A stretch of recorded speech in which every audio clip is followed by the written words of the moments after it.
Bonjour tout le monde et bienvenue sur Mini PDLV. Je suis ravi de vous présenter le 4e mousquetaire, c'est-à-dire le 4e coloris de la Twingo 1 à son lancement en 93.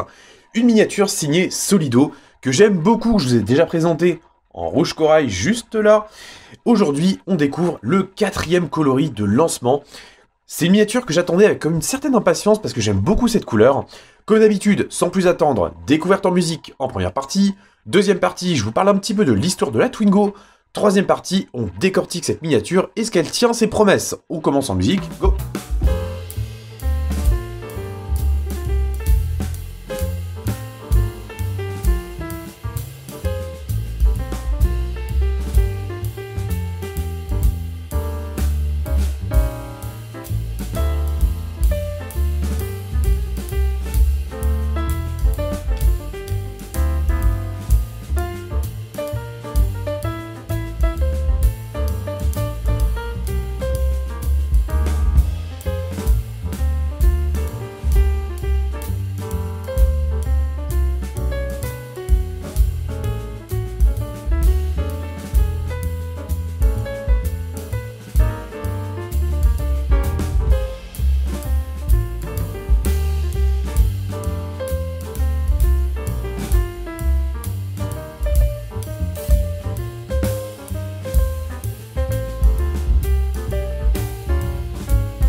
Je vous le disais en introduction, voici donc une Renault Twingo bleue.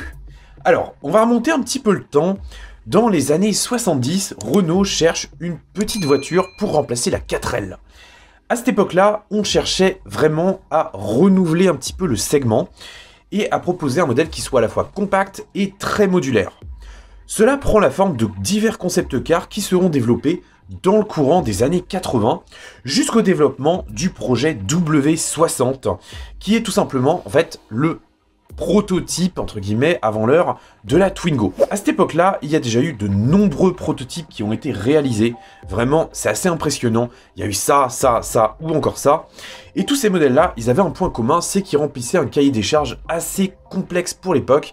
C'était de développer, en fait, un modèle qui soit monocore, c'est-à-dire une silhouette simple, presque cubique en exagérant un petit peu pour la partie arrière, et qui permettent une habitabilité maximale. Dans les années 80, plutôt vers la fin des années 80, il y a deux personnes bien connues qui développent une maquette de la Twingo. Il y a déjà Jean-Pierre Plouet qui propose ce modèle-là en version 3 portes, pour lequel on trouve beaucoup de similitudes avec la Twingo de série que vous avez juste là. Et il y a également Marcello Gandini qui développe une version 5 portes au design clairement plus typé années 80, mais nettement plus dynamique dans sa présentation. Après de lourdes concertations, c'est finalement le projet de Jean-Pierre Plouet, celle-là donc, qui fut retenu et qui fut laissé un petit peu en stand-by jusqu'à ce que Patrick Lequément devienne le patron du style de Renault en 87. 88, le projet W60, c'est son nom, renaît, et là, la maquette de Jean-Pierre Plouet est retravaillée avec notamment des phares ronds à l'avant, et ça devient le projet X06. Autant dire que là, on est clairement très proche de ce qu'est devenu la Twingo lorsqu'elle fut présentée au Mondial de l'Automobile de Paris en 92. La commercialisation a débuté peu de temps après, en avril 93, avec un objectif, c'était d'être rentable le plus possible. Parce qu'en effet, chez Renault, à cette époque-là, on a quelques petits doutes sur la Twingo. On se demande si elle va vraiment se vendre, s'il y a vraiment une demande, et si le modèle n'est tout simplement pas trop décalé par rapport à la demande. Et donc, forcément, dans cette optique-là, le choix a été fait de restreindre la gamme. C'est-à-dire qu'on n'a que 4 couleurs au choix, il y a peu de versions catalogue, on a l'antenne qui est située sur le rétroviseur dans le but de réduire les câblages, on a un seul essuie-glace à l'avant, on n'a pas de radio intégrée, on a juste un pré-équipement, et il n'y a vraiment pas d'option additionnelle. Donc ça faisait vraiment de la Twingo un produit assez basique, entre guillemets. Si on la transposait de nos jours, je pense qu'on serait sur une Dacia Sandero d'entrée de gamme, c'est-à-dire un produit qui est attrayant, qui est joli quand même malgré tout, mais qui est relativement standardisé pour être rentable. Justement, la palette de couleurs, elle est assez intéressante, parce qu'il n'y avait donc que 4 couleurs qui étaient proposées, une palette de couleurs qui sera rapidement étendue, mais qui a notamment contribué au succès de la Twingo parce qu'elle avait que des couleurs pétillantes et ça faisait quand même plutôt envie. D'ailleurs, le nom Twingo, il est issu de 3 danses, la contraction de twist, de swing et de tango, ça faisait donc la Twingo. L'habitabilité, c'était vraiment la force de la Twingo, parce que, mine de rien, on avait un capot avant qui était relativement mince, et on avait une cellule habitacle qui était plutôt volumineuse, avec de grandes portes, avec un volume de coffre qui n'était pas ridicule. Bref, la Twingo avait pas mal d'atouts pour elle, et ça a notamment contribué à en faire rapidement un modèle à succès. Malgré tout, la dotation était quand même plutôt correcte pour l'époque malgré tout. On avait quand même un essuie-glace arrière et on avait une banquette arrière coulissante. Ça, en matière de modularité, c'était quand même super intelligent. Toujours est-il que la commercialisation a débuté en avril 93, et là, la demande a clairement explosé. Renault a même été un petit peu dépassé par la demande, et très vite la Twingo s'est déclinée dans de nouvelles versions, avec même une version découvrable sur le toit, plein de nouvelles couleurs et des moteurs un peu plus modernes. Parce que oui, à l'époque, à son lancement, la Twingo n'avait que le vieux moteur clé en fond de 55 chevaux, il fut remplacé en 96 par le moteur D d'une puissance de 60 chevaux, et ça permettait d'avoir des performances un petit peu meilleures et une consommation un petit peu moindre. La Twingo, elle a fini sa carrière en 2007, c'est quand même une carrière très longue pour une voiture citadine, et fort est de constater qu'aujourd'hui c'est un modèle qui a un capital sympathie énorme. On a tous une histoire à raconter avec cette voiture-là, et donc c'est pour ça que je vous la présente aujourd'hui, et c'est sans doute aussi pour ça que Solido l'a refaite au 1/18e. C'est donc la 4e déclinaison de la Twingo réalisée par Solido, et forcément, c'est le bleu outre-mer qui a été choisi. À mon sens, c'est l'une des couleurs les plus représentatives parce qu'on la voyait vraiment beaucoup et partout. Mais voilà, il fallait qu'elle soit faite, elle est faite, et je suis très content de vous la présenter, ou plutôt de vous la représenter aujourd'hui. Sans plus attendre, découverte en musique, non, on l'a déjà faite. Sans plus attendre, on découvre la miniature au smartphone, comme d'habitude. On arrête le platal et on va commencer notre petite revue par le museau de notre Twingo. Alors, au niveau de l'avant, eh ben, c'est pas la première Twingo Solido que je vous présente, mais on va refaire un petit tour quand même. Si vous découvrez la chaîne, soyez le bienvenu, ou la bienvenue. Chaque dimanche à 9h30, je vous propose une vidéo liée aux voitures miniatures. Ça peut être un tutoriel, ça peut être des revues de modèles où on découvre une miniature, mais également des vidéos totalement hors série, comme par exemple des vidéos unboxing, des reportages. Bref, n'hésitez pas à vous abonner, ça me ferait plaisir de vous rejoindre et qu'on se donne rendez-vous tous les dimanches à 9h30, ou un peu plus tard si vous voulez faire la grasse mat. Toujours est-il que notre Twingo, elle présente plutôt pas mal. C'est vraiment une pièce que je trouve assez intéressante. Ce que j'apprécie notamment, c'est la transcription du pare-choc. Alors bien sûr, naturellement, il est en plastique, mais je trouve qu'il a une finition qui est tout à fait honnête. Les aérations sont réellement percées, ce qui apporte vraiment du réalisme. Il en est de même pour la calandre.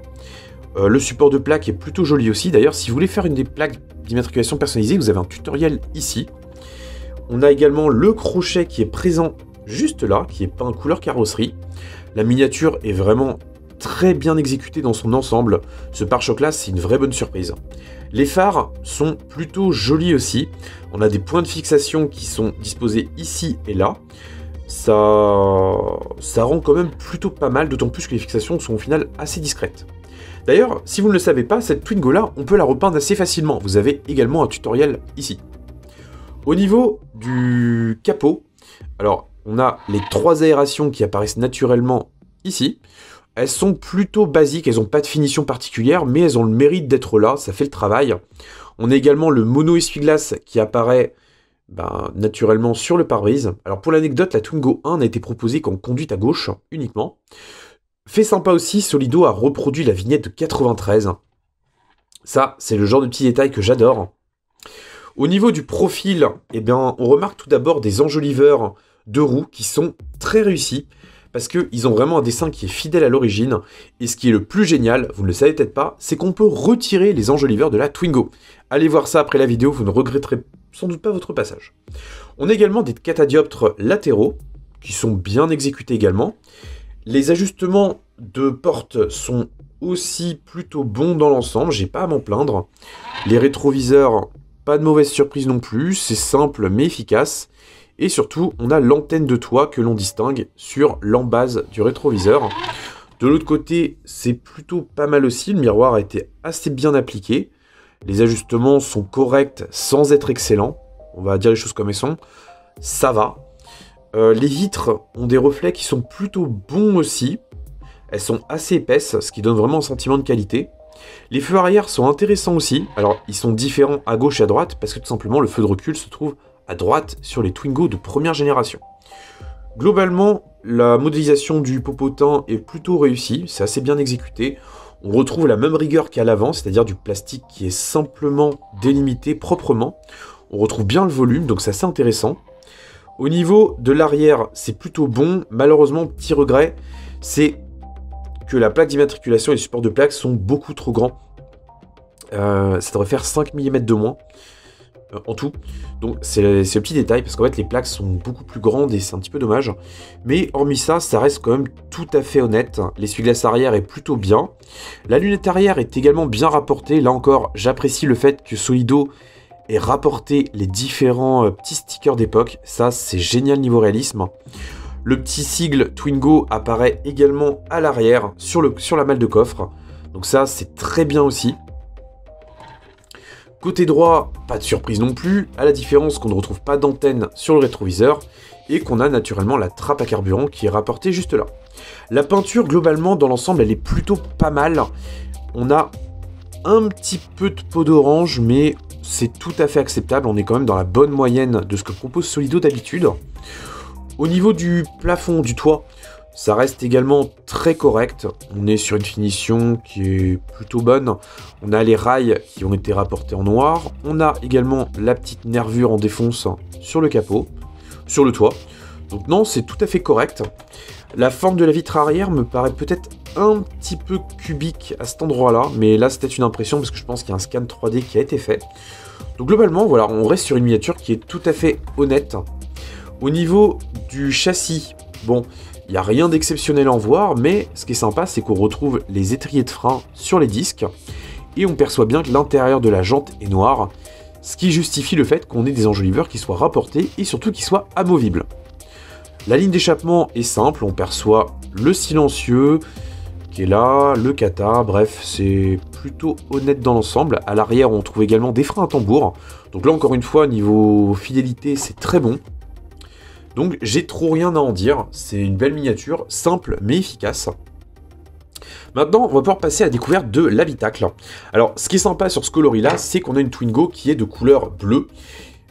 Et donc, elle a l'intérieur bleu, ce qui donne une belle unité. D'ailleurs, il faut que je vous montre un truc. Je le disais juste avant, la Twingo, elle existe dans d'autres versions. Donc on peut la voir ici, la rouge corail et la vert coriandre ici. Et on remarque que les deux ont l'intérieur bleu. C'est donc un intérieur qu'on va retrouver naturellement sur cet exemplaire de couleur bleue.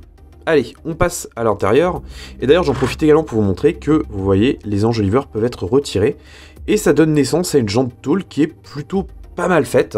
Et donc, si vous voulez être fidèle à la réalité, vous pouvez tout simplement enlever un enjoliveur sur votre Twingo. Parce que bien souvent, elles en perdent un, voire deux, voire trois, voire quatre, et voire plus si affinité.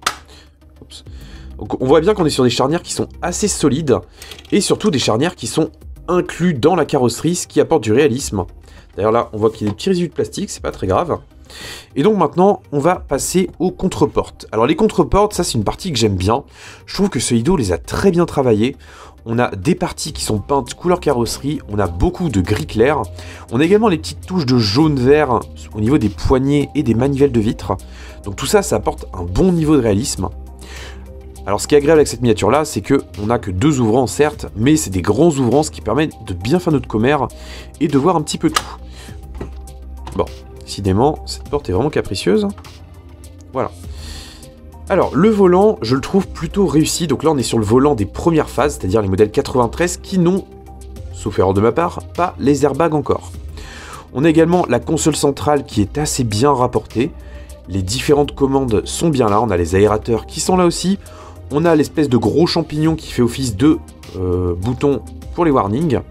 On a les différentes commandes, on a l'autoradio qui est représentée, la boîte de vitesse par le biais de son levier, les aérateurs qui sont là également, et le compteur digital qui prend la place au centre.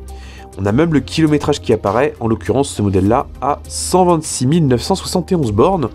C'est pas tant que ça pour l'époque. Mais maintenant, je suis curieux, il faut qu'on vérifie sur les autres si elles ont le même kilométrage.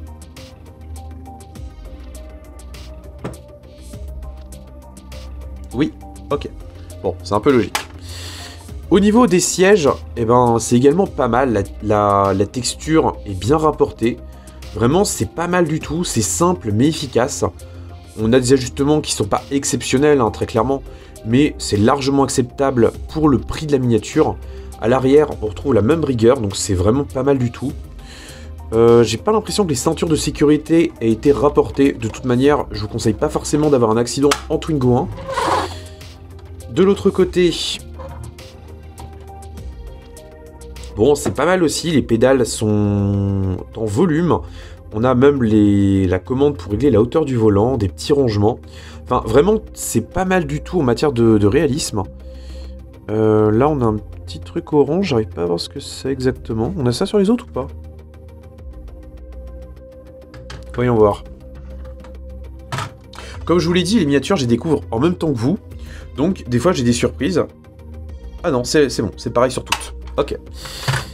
Le dos des sièges est également bon. À l'arrière, on trouve bien sûr la même rigueur avec les boucles de ceinture qui sont là. Une petite plage arrière.